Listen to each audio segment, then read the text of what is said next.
तो मई का current affair पढ़ लेते हैं अपन। तो एक है चाबार बंदरगाह संचालन हेतु भारत व ईरान के मध्य समझौता। तो शाहिद बेहस्ती टर्मिनल के संचालन हेतु 10 वर्ष का अनुबंध किया गया है। इसके अंतर्गत इंडियन पोर्ट्स ग्लोबल लिमिटेड एवं ईरान के port and maritime organisation PMO के बीच समझौते पर हस्ताक्षर हुए हैं। फिर चाबार बंदरगाह जो कि ईरान में है, ये ओमान की खाड़ी में है, ठीक है। और इसमें दो मुख्य बंदरगाह, एक तो शाहिद शाहिद कलंतरी और शाहिद बेहस्ती, ठीक है। फिर आगे चलते हैं अपन। तो ये चाबार है और ये मुंबई से कनेक्टेड है, ठीक है। बीच में ग्वादर है, ग्वादर पाकिस्तान का है। फिर आईएनएसटीसी क्या है, तो international north south transport corridor है ये। और इसके तहत Bharat, Iran, Afghanistan, Armenia, Azerbaijan, रूस, मध्य एशिया, यूरोप के मध्य माल ढुलाई हेतु 72,000 किलोमीटर लंबी मल्टी मॉडल ट्रांसपोर्ट परियोजना है, ठीक है।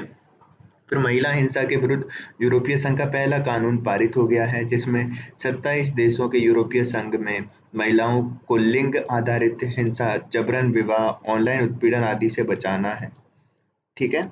और सजा है 1 से 5 वर्ष तक उम्र कैद, ठीक है। और सदस्य देशों को 3 वर्ष के भीतर अपने राष्ट्रीय कानूनों में शामिल करना है। सदस्य देशों को 3 वर्ष के भीतर अपने राष्ट्रीय कानूनों में शामिल करना है। फिर यूरोपीय संघ द्वारा एआई कानून को मंजूरी। तो दुनिया का पहला कानून जो कृत्रिम बुद्धिमत्ता को नियंत्रित करने हेतु बनाया गया है, ठीक है। और यह केवल यूरोपीय संघ के कानून के अंतर्गत आने वाले क्षेत्रों पर लागू होगा। तो सीधी बात है, यूरोपीय संघ द्वारा एआई कानून को मंजूरी दी है, तो यहाँ पे एआई के लिए कानून बन गया। फिर है ब्लू रेजिडेंसी वीजा। तो अवधि है 10 वर्ष, और ये क्या है, पर्यावरण अनुसंधान, सक्रियता, तकनीक समाधान हेतु वैश्विक नेताओं को आकर्षित करना है। और देश कौन है, ये यूएई ने दिया है। फिर सूचकांक क्या है, तो ऑक्सफर्ड ग्लोबल सिटीज इंडेक्स, ठीक है। तो ये निकली है और जारी करता है ऑक्सफोर्ड इकोनॉमिक्स। पहली सिटी है इसमें न्यूयॉर्क, दूसरी है लंदन, और मतलब 1000वें पे है सुल्तानपुर। और भारत की पहली कौन सी है, दिल्ली, जो 350वें पे है। फिर है बेंगलुरु 411, 427 पे है मुंबई, और 472 पे है चेन्नई। तो 27 का उल्टा 72, चेन्नई। 5 श्रेणियों में जारी होता है, और ये सब तो काम के नहीं है, हटा दो। तो ऑक्सफर्ड इकोनॉमिक्स ने कौन सी निकाली है, ऑक्सफर्ड ग्लोबल सिटीज इंडेक्स, जिसमें न्यूयॉर्क पहले पे है, लंदन दूसरे पे है। फिर यात्रा और पर्यटन विकास सूचकांक, तो वर्ल्ड इकोनॉमिक फोरम ने निकाला है, पहले पे यूएसए है, दूसरे पे स्पेन है। और 39वीं रैंक कौन सी है, इंडिया की, जिसमें इंडिया का स्कोर है 4.25। और 119 देशों की सूची है, द्विवार्षिक सूचकांक है, और 5 मानकों पर निकलता है ये, ठीक है। फिर विश्व प्रेस स्वतंत्रता सूचकांक, तो इसमें रिपोर्टर्स विदाउट बॉर्डर्स निकाला है, नॉर्वे और डेनमार्क ने निकाला है, 180 इरिट्रिया की है, और 179 है सीरिया की, और 159वीं रैंक है इंडिया की, ठीक है। बांग्लादेश, चीन, म्यांमार, अफगानिस्तान ये भारत से पीछे हैं। फिर ट्रेवल के लिए सबसे सुरक्षित शहर, तो इनमें देखें तो बर्कशायर हैथवे ट्रेवल प्रोटेक्शन इसके द्वारा निकाली गई है, बर्कशायर हैथवे ट्रेवल प्रोटेक्शन। और होनोलुलु जो कि यूएसए का एक द्वीपीय शहर है, वो सबसे सुरक्षित है। फिर centre for world university ranking 2024, इसको निकाला है काउंसिल, तो सॉरी कंसल्टिंग संस्था है इसकी, जो है CWUR। पहली सेंटर सबसे बड़ी सिटी वो यूनिवर्सिटी कौन सी है, हार्वर्ड, दूसरी है मैसाचुसेट, और तीसरी है स्टैनफोर्ड, और चौथी है कैम्ब्रिज, ठीक है। और भारत की सबसे पहली कौन सी है, तो IIM अहमदाबाद है 410। फिर IISc है, और IIT बॉम्बे, IIT मद्रास इसके बाद है। फिर कृत्रिम बुद्धिमत्ता, तो इस पे कृत्रिम बुद्धिमत्ता पे अगर देखें, तो पहली है नेट ऐप करके निकाली है, कृत्रिम बुद्धिमत्ता पे नेट ऐप ने। और भारत पहले पे है, सिंगापुर दूसरे पे है, यूके तीसरे पे है नवाचार अपनाने में। स्पेन ऑस्ट्रेलिया में कम अग्रणी देशों में आते हैं, पर फर्स्ट पे भारत है, ये इंपॉर्टेंट हो गई। फिर नेट ऐप ने निकाल लिया, सिंगापुर दूसरा, तीसरे पे यूके। और एआई अग्रणी देशों में 67% कंपनियों के पास हाइब्रिड आईटी वातावरण है, ठीक है। तो ये देखा है इसमें।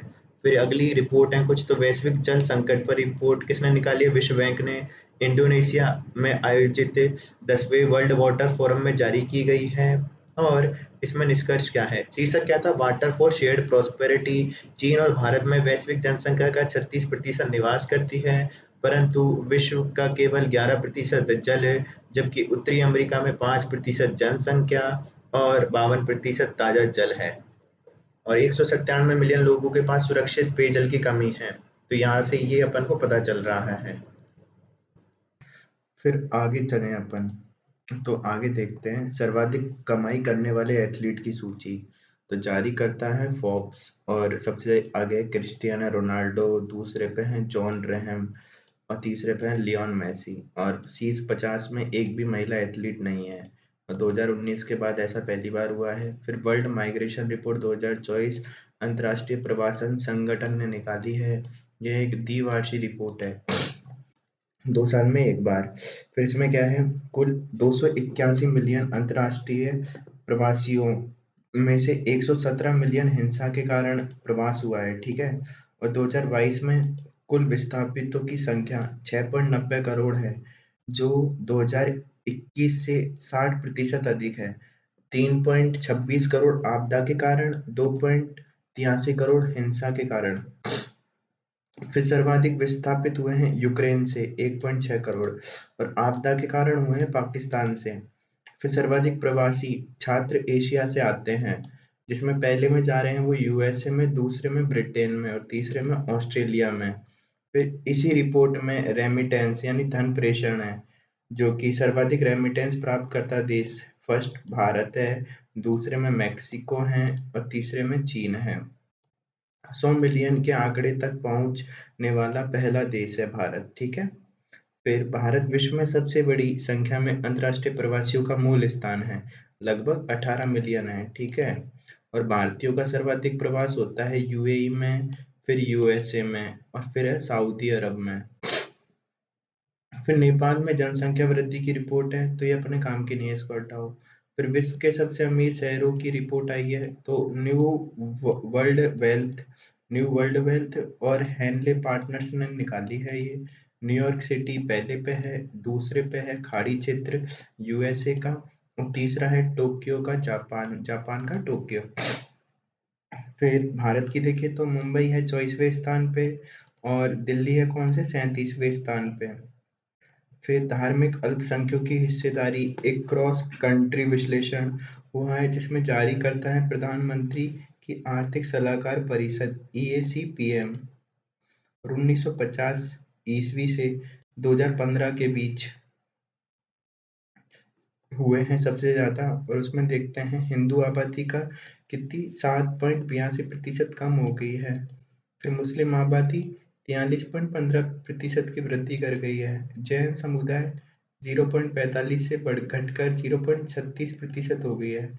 सिख समुदाय 1.24 से बढ़कर 1.85 हो गई है। ईसाई समुदाय 2.24 से 2.36 हो गई है।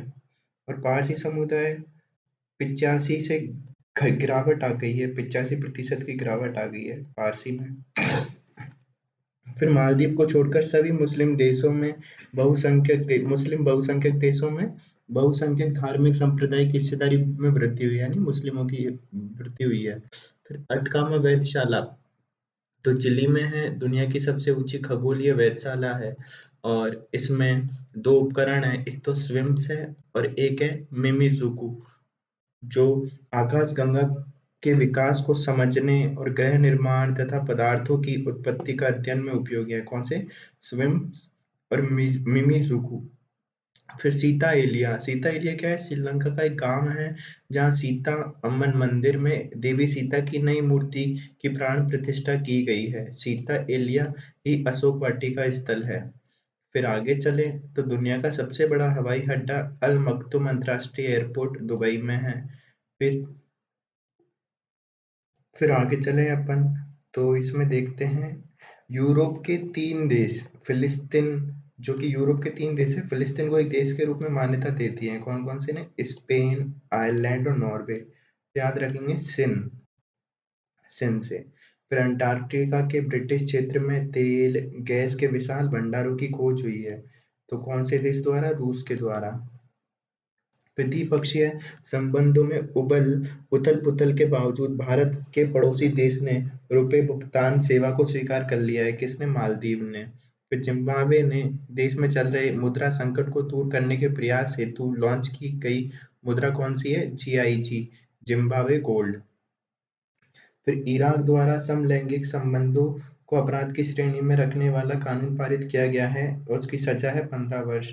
फिर सैन्य भर्ती कानून आने के बाद देश छोड़कर जाने वाले नागरिकों को रोकने के लिए भारत के पड़ोसी देशों ने पुरुषों को विदेशों में काम करने हेतु परमिट जारी करना निलंबित कर दिया है। कौन सा देश है?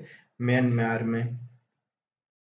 फिर किस देश की चिकित्सा नीति में बदलाव से वहां भारतीय छात्रों को नीट परीक्षा उत्तीर्ण करने के बाद सीधा प्रवेश मिलेगा? तो फिलीपींस। फिर भारतीय राजनयिक जो 23 मई को यूएन में special representative of the secretary general बने? कमल किशोर। ठीक है। फिर महासागर दशक सम्मेलन 2024 आयोजित हुआ बार्सिलोना, स्पेन में।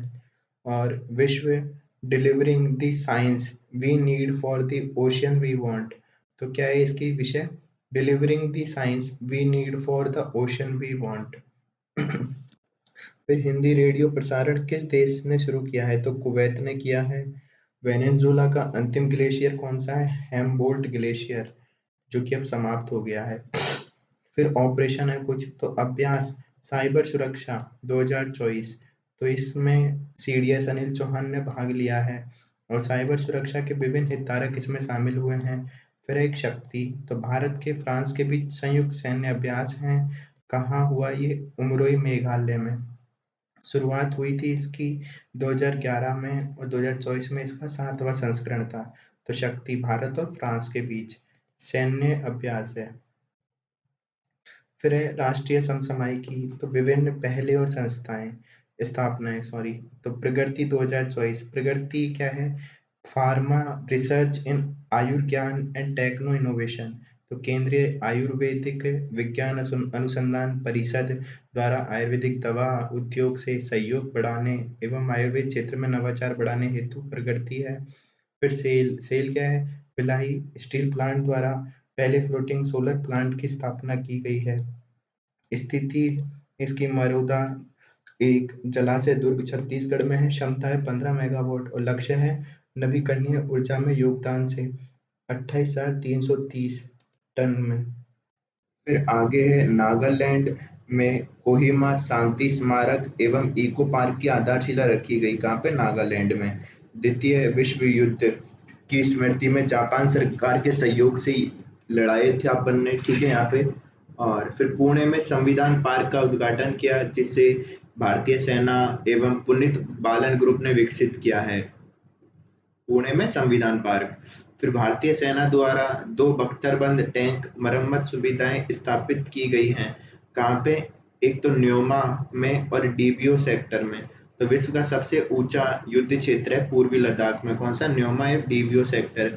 फिर भीष्म क्या है? तो भारत हेल्थ इनिशिएटिव फॉर सहयोग, हिट एंड मैत्री, और यह एक पोर्टेबल अस्पताल है जिसका भारतीय वायुसेना ने मालपुरा ड्रॉपिंग जोन आगरा में परीक्षण किया। विशेषता है एक साथ 200 हताहतों का प्रबंधन करने में सक्षम है। 8 मिनट में इलाज प्रारंभ है और वजन होता है इसका 720 kg। ठीक है, ये है। फिर आगे चले अपन, तो एआई कृषि एवं एआई भूमि एंकर हैं ये। तो एआई कृषि और एआई कृषि और एआई भूमि ये एंकर हैं।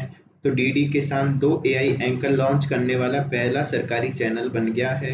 यह एंकर 50 भारतीय और विदेशी भाषाओं में बात करने तथा न्यूज़ पढ़ने में सक्षम है।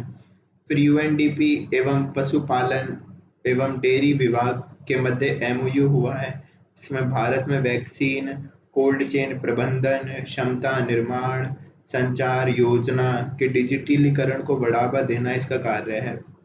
फिर विभिन्न आंकड़े व रिपोर्ट, तो periodic labour force survey report के अनुसार केरल में सर्वाधिक बेरोजगारी है और सर्वाधिक बेरोजगारी वाले राज्य हैं केरल, जम्मू कश्मीर, तेलंगाना और राजस्थान। न्यूनतम बेरोजगारी वाले राज्य हैं दिल्ली, गुजरात, हरियाणा और कर्नाटक।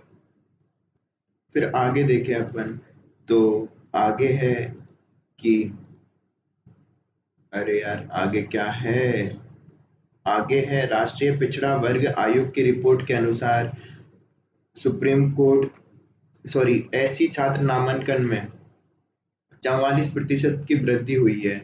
तो पिछड़ा वर्ग आयोग के अनुसार ऐसी छात्र नामांकन में 44% की वृद्धि हुई है, कोई काम का नहीं हटाओ।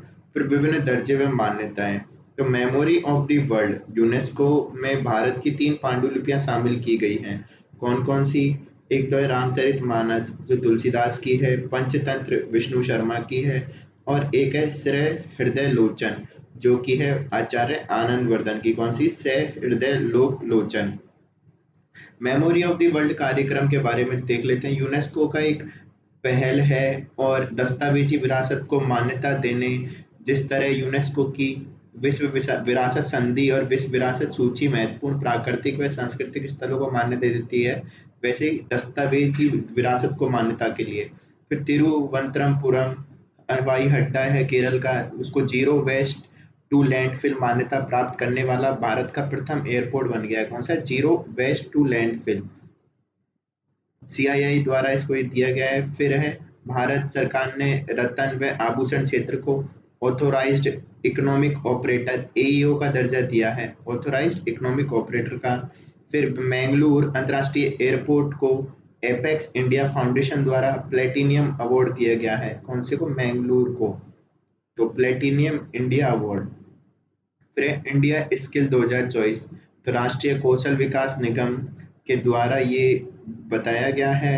नई दिल्ली, कर्नाटक, हरियाणा, उत्तर प्रदेश व गुजरात इसमें है इंडिया स्किल 2024। फिर विविध विविध में है रेमल चक्रवाती तूफान, तो पश्चिम बंगाल के तट पर है ये। रेमल अरबी भाषा का शब्द है जिसका अर्थ है रेत। ठीक है। और भारत सरकार द्वारा लिट्टे पर लगे प्रतिबंध को आगामी 5 वर्षों के लिए बढ़ा दिया है। फिर सरकारी अनुबंध नौकरियों में महिलाओं के लिए 33% आरक्षण अनिवार्य किया गया है, जिसमें कर्नाटक सरकार है। तो कर्नाटक सरकार ने किया है ये। फिर सीए के तहत कितने लोगों को 15 मई 2024 को पहली बार नागरिकता प्रमाण पत्र वितरित किए जाएंगे? 14 लोगों को। फिर इरुला जनजाति जो तमिलनाडु में है और चेंचू जनजाति जो आंध्र प्रदेश की है, उसको 165 परिवारों को वनीकरण प्रयासों के संरक्षण के रूप में कौन सा फाउंडेशन? तो हुंडई मोटर इंडिया फाउंडेशन ने क्या इनको प्रयास किए हैं। तो कौन कौन सी? इरुला जनजाति कहाँ की? तमिलनाडु की। और चैंचू जनजाति कहाँ की है? आंध्र प्रदेश की। फिर आगे चलें तो सुप्रीम कोर्ट बार एसोसिएशन के चुनाव में न्यूनतम कितनी सीटें महिलाओं के लिए आरक्षित की हैं? 1/3। फिर ब्रिटेन की फार्मा कंपनी कोविड-19 वैक्सीन की खरीद बिक्री बंद करने का फैसला लिया है। कौन सी ने? एस्ट्राजेनेका। फिर भारतीय कृषक उर्वरक सहकारी संस्था इफ्को के अध्यक्ष पद पर पुनर्निर्वाचित हुए हैं कौन? दिलीप सिंघानी। फिर एनडीए जो कि खड़ग वासाल पुणे प्रमुख पद पर नियुक्त वाइस एडमिरल गुरुचरण सिंह। आगे चलें अपन, तो है आर्थिक परिदृश्य। तो ग्लोबल इलेक्ट्रिसिटी रिव्यू रिपोर्ट आई है, ग्लोबल इलेक्ट्रिसिटी रिव्यू जारी करता है एम्बर जो वैश्विक ऊर्जा का थिंक टैंक है। भारत वर्ष 2023 में विश्व का तीसरा सबसे बड़ा सौर ऊर्जा उत्पादक देश बन गया है। पहले पे है चाइना, दूसरे पे है यूएसए, तीसरे पे भारत, फिर जापान। कुल बिजली उत्पादन में सौर ऊर्जा का योगदान विश्व में है 5.5% और भारत में है 5.8%। फिर वर्ष 2024 के मध्य विश्व आर्थिक स्थिति और संभावनाओं पर रिपोर्ट तो संयुक्त राष्ट्र ने निकाली है और भारतीय अर्थव्यवस्था कितनी बताई है? 6.9 की दर से बढ़ने का अनुमान है। फिर इंडिया रेटिंग एंड रिसर्च, तो यह इसके अनुसार वित्त वर्ष 2024-25 में भारत की जीडीपी 7.1 से बढ़ने का अनुमान है। फिर विदेशी व्यापार वर्ष 2023-24 के आंकड़े, तो कुल व्यापार घाटा है 238.3 अरब और भारत के शीर्ष व्यापारिक साझेदार है कौन से? चीन, यूएसए, यूएई। और फिर है शीर्ष 10 व्यापारिक साझेदारों में से 9 के साथ व्यापारिक घाटा रहा है, जिसमें चीन के साथ रहा है कितना, 85 अरब का, और रूस के साथ रहा है 57 अरब का, और दक्षिण कोरिया के साथ कितने का रहा है, 14.71 बिलियन का। फिर व्यापार अधिशेष तो यूएसए, ब्रिटेन और इटली इनके साथ है। फिर सिंगापुर, यूएई, दक्षिण कोरिया, इंडोनेशिया के साथ भारत का मुक्त व्यापार समझौता है। फिर भारत का कुल निर्यात है 778.2 बिलियन, सेवा का है 341.1 बिलियन, वस्तु का है 437.1 बिलियन। फिर पिछले वर्ष के मुकाबले सेवा 4.8% वृद्धि हुई है निर्यात में, और वस्तु में 3% की कमी हुई है। फिर कुल 338 देशों में से 115 देशों में भारत का निर्यात बढ़ा है।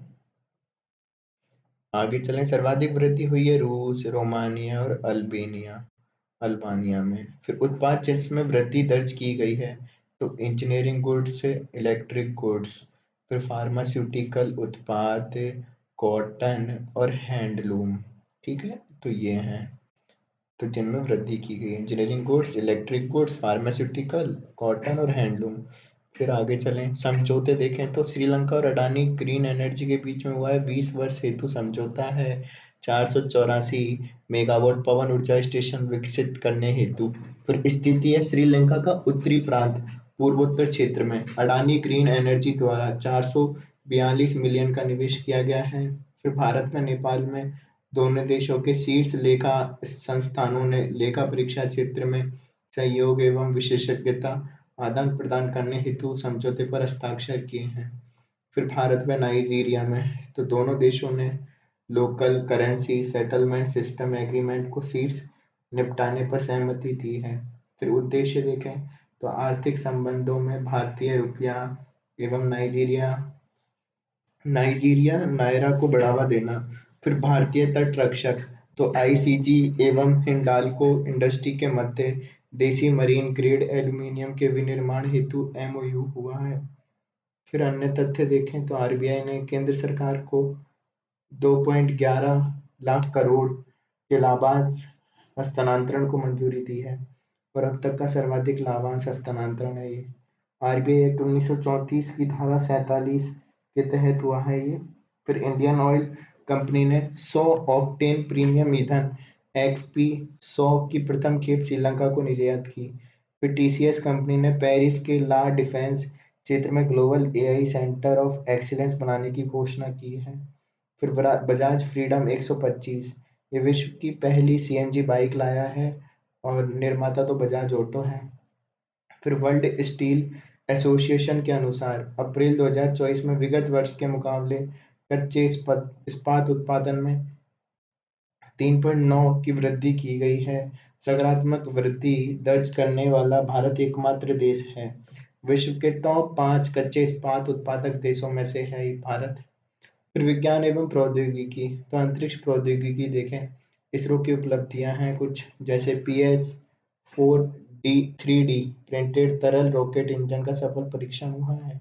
इसमें polar satellite launch vehicle PSLV में इसके निर्माण में एडिटिव मैन्युफैक्चरिंग 3D प्रिंटिंग तकनीक का उपयोग किया गया है, जो कच्चे माल में 97% की बचत और प्रोडक्शन टाइम में 60% की बचत करेगा। फिर सहयोगी है विप्रो 3D।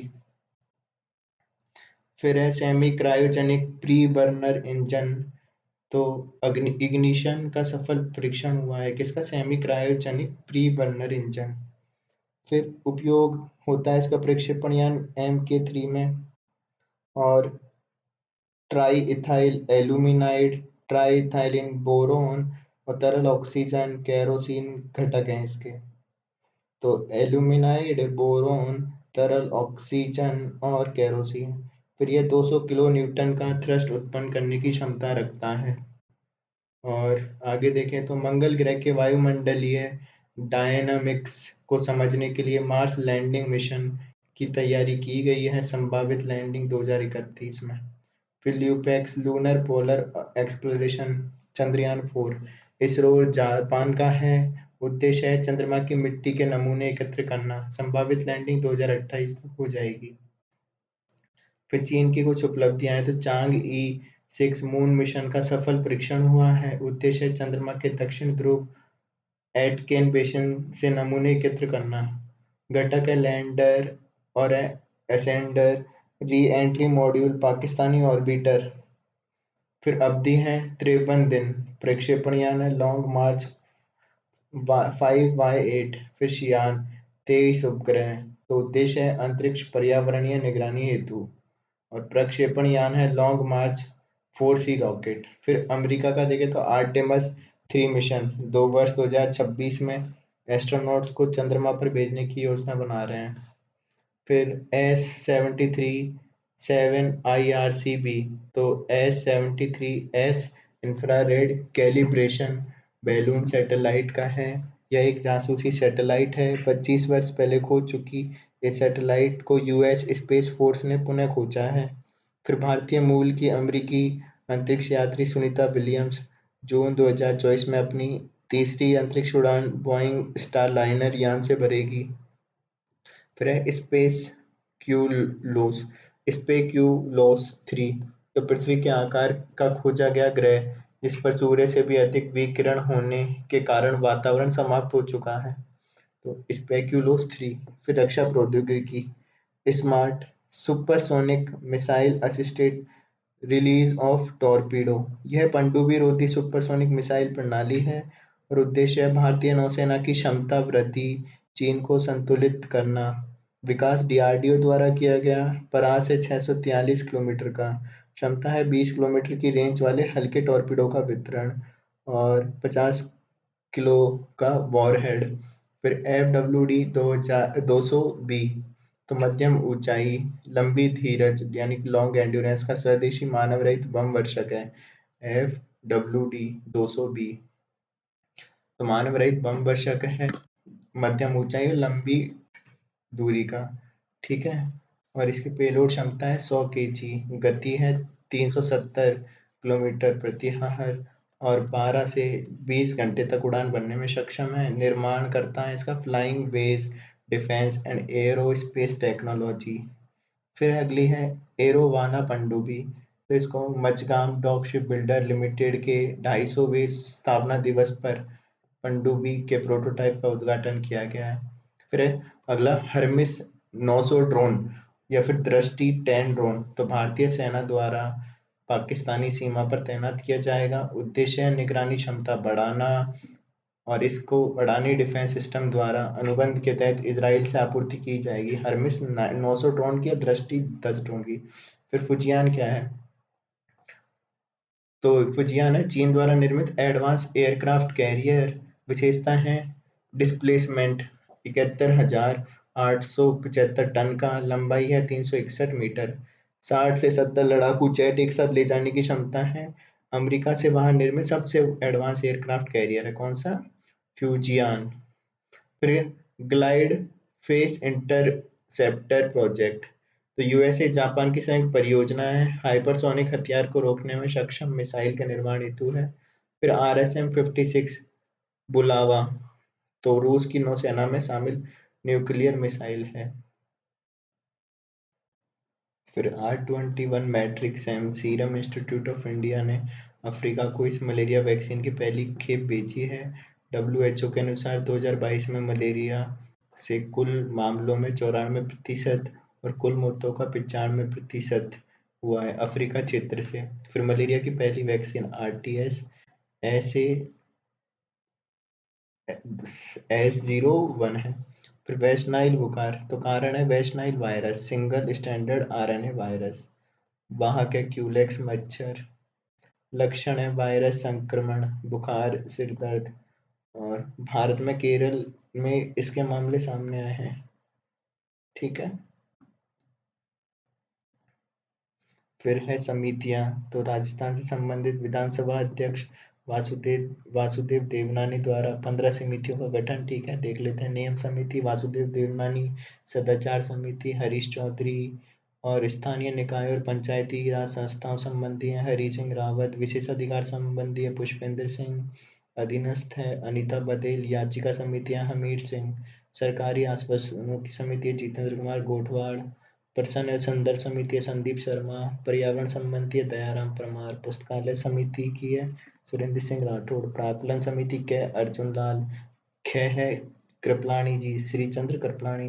राजकीय उपक्रम समिति है कालीचरण सराफ। अनुसूचित जाति की है मेघवाल विश्वनाथ मेघवाल। जनजाति की है फूल सिंह मीणा। अल्पसंख्यकों की है पब्बाराम बिश्नोई। महिला एवं बालकों की है शोभा चौहान। और पिछड़ा वर्ग के कल्याण से संबंधित है केशाराम चौधरी। फिर कुछ अन्य समितियां हैं जैसे कि नदी परिवहन की राज्य स्तरीय समिति। इसके अध्यक्ष हैं अभय कुमार और कार्य है कच्छ के रण से बाड़मेर जिले तक वाटरवे बनाने की योजना करना। फिर मानव अंग प्रत्यारोपण अधिनियम 1994 के तहत सलाहकार समिति। तो ये है अध्यक्ष सचिव चिकित्सा शिक्षा विभाग के। और रेबीज मुक्ति हेतु सलाह जॉइंट स्टीयरिंग समिति। इसके अध्यक्ष हैं मुख्य सचिव राजस्थान रेबीज मुक्ति के लिए। 2030 तक प्रदेश को रेबीज मुक्त करने की कार्य योजना बनाना। फिर नियुक्तियां की हैं जैसे कि Arijit Banerjee head of forest नियुक्त किए गए हैं 1991 बैच के IFS अधिकारी हैं। मनीष गर्ग का स्थान लिया है इन्होंने।